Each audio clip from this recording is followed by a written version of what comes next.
I'd like to introduce our next speaker, architect Amaran, art director from Tamil cine industry.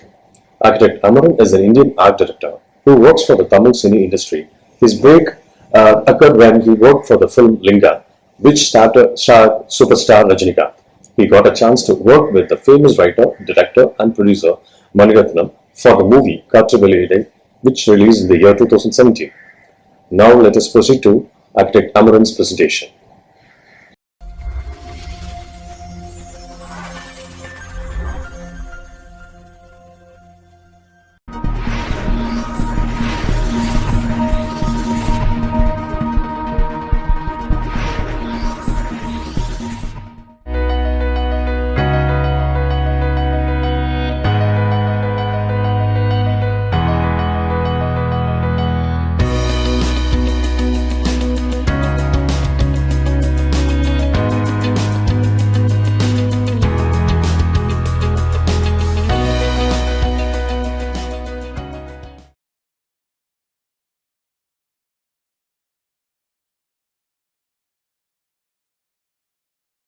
Hi everyone, I'm happy to be part of this ICANN Best 2021 organized by SRM Institute of Science and Technology and School of Architecture and Interior Design. To start with, I'd like to introduce myself. My name is Amaran.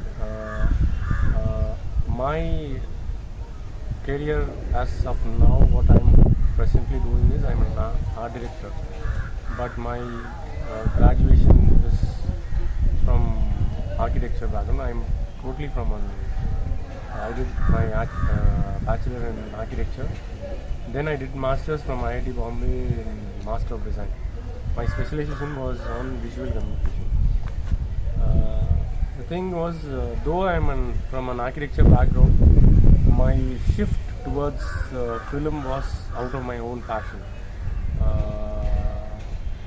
It is totally out of my passion towards film, and where I personally felt how the field of architecture is helping me out into art direction. And somewhere still down the lane I can feel how as a built environment in architecture, as an influence over science and technology, I can relate that in film also.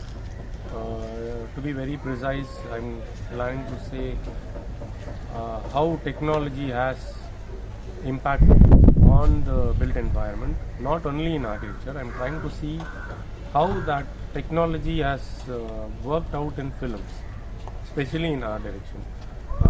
To start with, I think if you see somewhere in 40s, we had this technology called backscreen projection, where the whole film were shot only in indoors.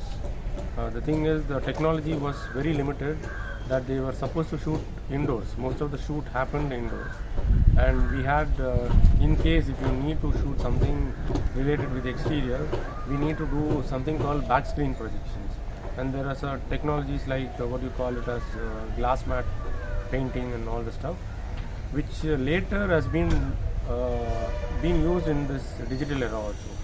Like what you do manually were later transformed into digital formats also. I'm trying to see the transformation of from the phase, like how the back screen projection started. Like if you see all those 40 films, 40 or 50s, so if you see somewhere around 40s where the whole shoot happens indoors studios, we tend to see that they are done a lot with backscreen projection. In case if they need to shoot exteriors, you tend to see people with a backscreen projection where the whole exterior environment is projected on the backdrop, and the foreground objects or the character plays in the foreground. Later phase of that technology got into something like what you call it as green screen projections, which were extension of a digital technology, where the whole environment is like what really happens in that environment is the character acts presuming or assuming himself in that environment. Though the environment is not seen, they tend to assume that they are in that environment, and they need to act in such a way that their action and the sequence, that the background thing matches together. But it was one tedious process, because at times the character who performs in front needs to keep up his assumptions or his relation to a particular character or environment in such a way that nowhere it is seen as if it is later literally digitally transformed into that environment. So it is more like a blind man touching an elephant and trying to see the parts of an elephant. Okay, but it had its pros and cons. Pros and cons in the sense, like pros in the sense it was actually shot indoor, and it is estimatedly to be on a financial side. I think it was it had its own limitations. Like if you want to shoot somewhere in a foreign country, you don't need to travel all the way long to abroad or a foreign place to shoot that. You simply sit in your native area where you can act or do your action part. Only thing is you need to digitally erase that green screen and then post your whatever the background, what you need to be shot on that day. Again, the con on that aspect is, like what I said, is about pros and cons. On the negative part, I personally assume that whatever the reflection of that green screen happens on the character, might be on the skin, needs a lot of attention to be done. It's a tedious process. Like you need to match the skin. Even if a small reflection of the green is on your eyeball or a glass you wear, needs to be worked. So again, it's another tedious process. Obviously, as the technology evolved, now we had come into a technology where the whole environment is projected in an LED screen, which looks like as if you are really into that environment. Like presumably, it's more like a video game where you are into the technology. Like a character acts with the same environment. Like the whole environment is not projected, it's played on the LED screen, and the character plays the role assuming, or he feels that character, or he feels the environment. Like I had come across a series where they're entirely shot with LED screens, and the whole story is a futuristic film. The whole for the futuristic film, obviously you need to create an environment digitally. What they have done is, as a pre-production part, they had done the whole set, or did the art direction of that arena, and they had projected to the LED screen, and the character plays with the feel of that environment itself. He doesn't need to assume. Now he can relate it directly. In green screen projection, what really happens is he needs to assume things. So I can understand how this technology has helped evolve over years, like starting from your back screen projection, later to a green screen projection, and now to something called LED. So I personally feel that this built environment in film, as an art director, I think this technology or digital versions has helped us to go and explore to an extent where we are not where we earlier thought can never be done. Like if you see the difference between an animated film and a normal feature. Animated film, you have an option where you can travel to an extreme where the point of view even like a normal eye can't travel to some extreme, but in a cartoon film, the point of views goes to an extreme where a normal eye can't even travel. But in a feature, I think our flexibility is been our the technology doesn't help you to that extreme. But with these LED projections and this environment, I think presumably we have an arena to play around to an extent which is not possible with the normal technologies. I think that's where this technology has helped as a built and foreign built environment, like the field of art direction in films. I think this technology will be a what do you call, it will be a boon in the days to come. I think everything starts from a conceptual stage, then gets into the final product. Either be it a building or set in a film like art direction. So I personally feel how from concept it evolves to the final product as a set or a production design. To start with, any concept needs an input, an idea. So this is how it happens in films also. Like if I need to create a set, I need to get an idea of a story from my director, my cinematographer. Then I need to work on the conceptual part, how it is going to evolve as a final product. So I think basically it starts from the conceptual part, irrespective of whatever the technology it is to be used in. Or I remember when I started my career, I had seen the initial ways of how this art direction has evolved. Like to start with, I remember those days where it was shot in film. We need to be very specific on the materials.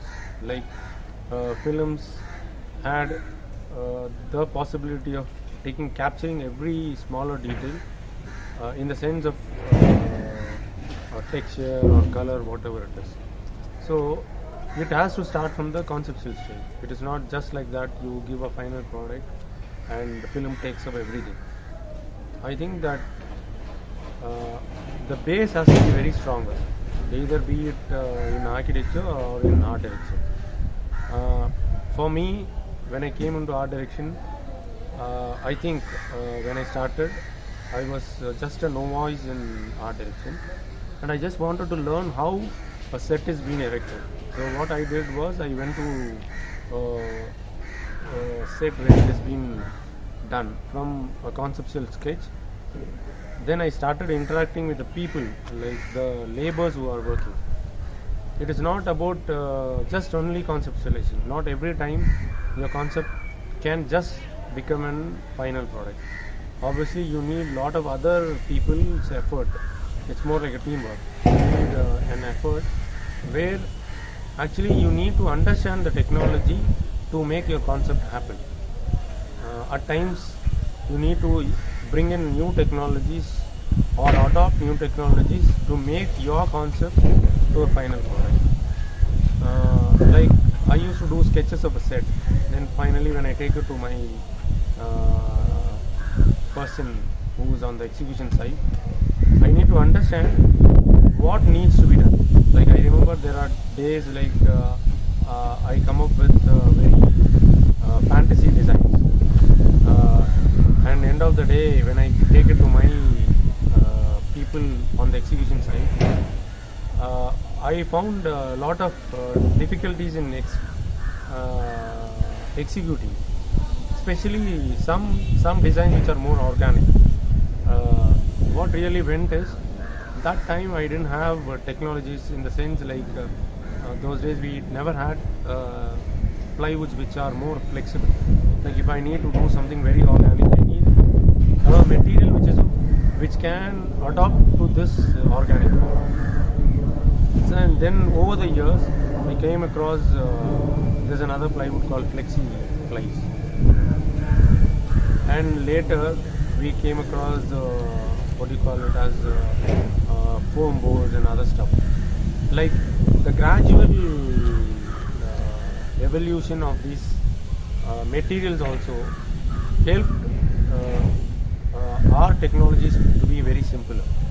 So now I think it is very easy to perceive a concept and definitely it can be done in any way you want it. But earlier it was not that.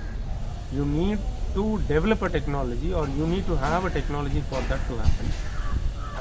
I think over the years, at least in recent times, I find this technology not as a digital format, but as a materialistic, as a materials also has evolved a lot, and it has helped a lot of things, in the sense of like previously if I need to do a set with 40 people and I need to take around 3 to 4 days to erect a set, now it has drastically reduced on the number of days and the number of manpower I need to execute on that. So we can understand how technology helps improvising or evolving into a better form, like what I said in art direction. Very simpler things is for me in my part as an art director, as I see a lot of new generic materials coming out, I am so comfortable in doing things. It is not that I need to wait for a technology to happen. I remember when I was a student, I went to a conference where I saw animation film called Dinosaur. That time I came to know that film as a concept was developed 6 years before it came to the screen. But the director waited for almost a technology to be developed to create a film itself. So you can understand how technology helps in converting a concept to a full-fledged what do you call it as full-fledged product. Like the film Avatar, I remember the director waited for a technology to develop to make a film like that. Though he had a conceptual idea about that film almost 5 to 6 years or more than that, he waited for a technology to be developed to create a film like that. So you can understand how technology is must in making things happen, and it's not always that you need to adopt to a primitive idea of technology or a primitive methods. I think we need to adopt to new technologies and new concepts, which is I think personally you can't avoid those things. It is you need to adopt to changes.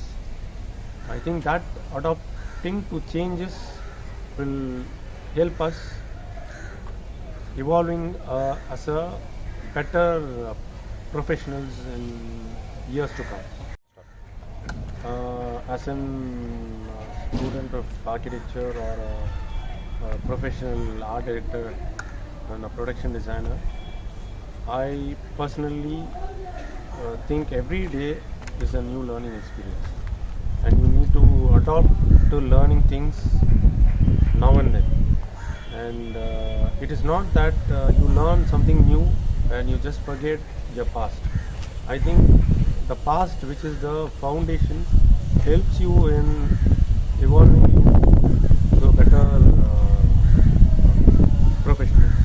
So what I say is, try to learn from the past and develop something which can carry on to your future. And I think that is how this whole universe has evolved till date. And it's not only in architecture, I personally assume to every field, and that is how I think this technology helps us in the days to come. Thank you.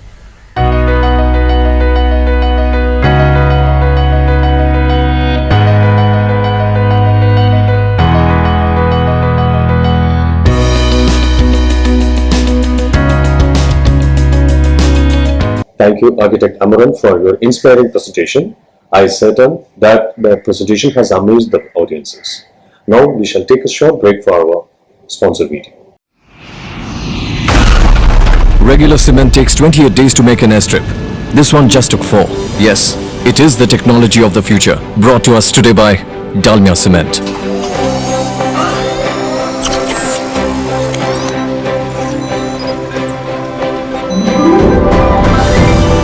and I'm building my house with the same. Dalmia Cement. Future today. I'm a forest ranger and I don't allow any interference in the jungles. But this wildlife corridor was needed, so we built it with the world's greenest cement, Dalmia.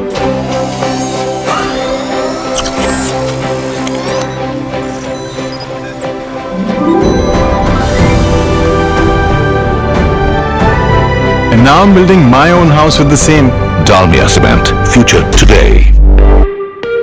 An 8-foot slab of concrete that can take a load of 500 tons, moving at such speed. Yes, it's the technology of the future. Brought to us today by the pioneers of sleeper cement, Dalmia.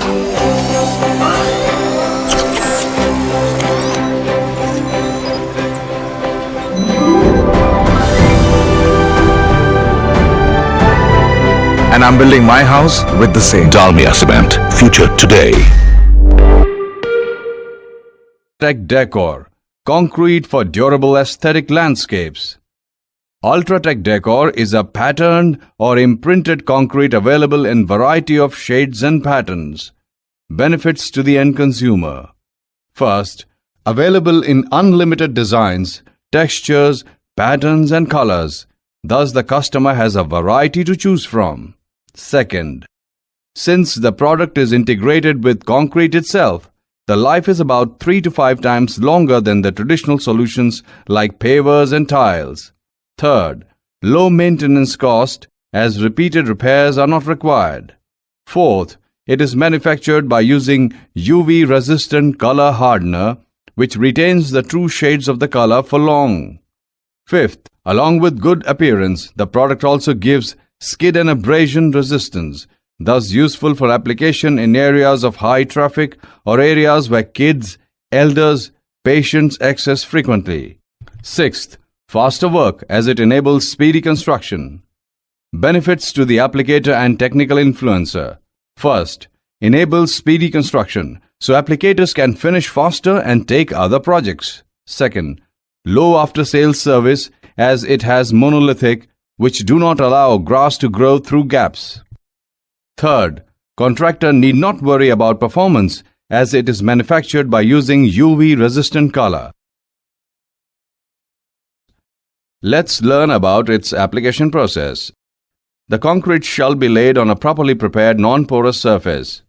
Ultratech Decor is delivered to sites in transit mixers of 5 to 6 cubic meter capacity. At site, after laying and leveling of concrete on the required floors, the designated Ultratech applicators sprinkle color hardeners on top of the wet concrete surface. After sprinkling of hardeners, the concrete surface is troweled to ensure uniform monolithic coloring of the floors. Thereafter, the concrete surface is imprinted as per selected design using stamping mats. After hardening of concrete, joint cutting.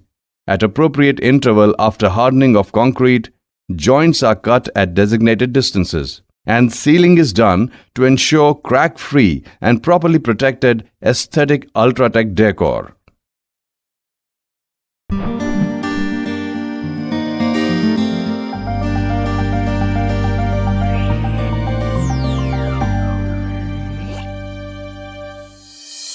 Epoxy adhesives are widely used in the industry because of their high strength, chemical resistance, and the ability to adhere to different surfaces. But almost all of them have low impact strength and low UV resistance, which makes them weak after long-term use, under stress and limitations. To combat all these issues, we are introducing Bond-Tight Pro.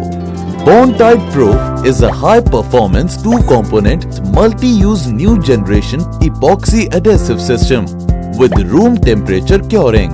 It has very high impact strength, excellent shear strength, better UV resistance, better coverage, and so much more. And it is to be used for bonding various similar and dissimilar materials such as metals, ceramics, wood, leather, rubber, marble, glass, and a lot of other materials. Bond-Tight Pro is very easy to use. The directions to use are really simple. Step 1. Clean the surface and make sure it is free of dust, unsound material, loose plaster, oil, paint, grease, algae and corrosion deposits.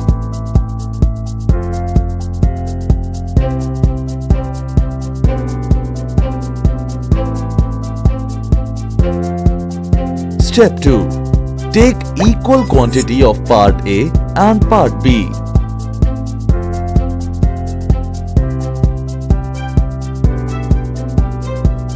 Step 3. Mix it for 1 minute with the help of bond-tight applicator to attain uniform color.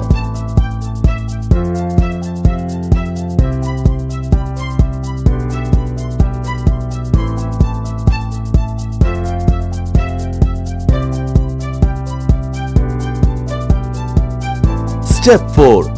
Apply on the surface.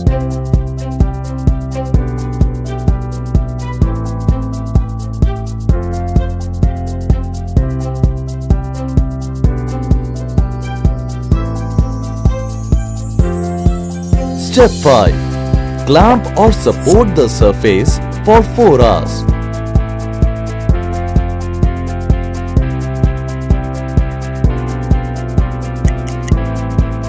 It will attain full strength in 24 hours.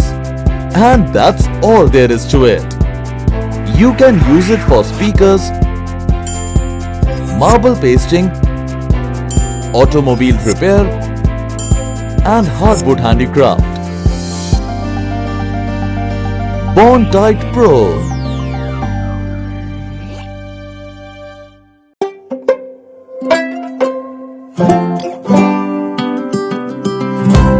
While renovating my house, I realized that furniture fittings are more important than furniture aesthetics. That's why I trust EPCO for all furniture hardware. EPCO, simplifying lives.